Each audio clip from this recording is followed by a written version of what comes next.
but Senate, through the Committee of Devolution, is trying to do reconciliation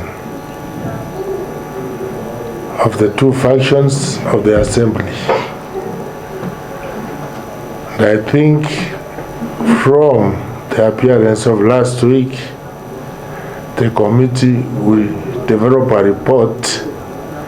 This report will be tabled in the Senate.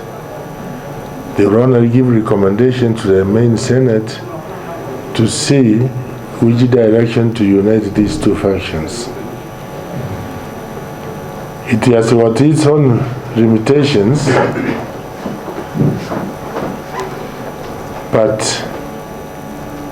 it's the duty of that committee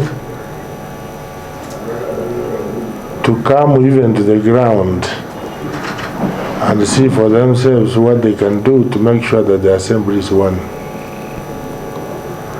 And as you know, the Assembly got divided because of issues related with the political interests. These political interests started when some politicians wanted to remove me from office. When they failed, they started the speaker. Speaker had its own group, and the other one who was attempted to come in had another group. It's not a good situation because we want always people to work together. Therefore, whatever the Senate will recommend, we will follow that one to make sure the Assembly is one, provided it's within the law.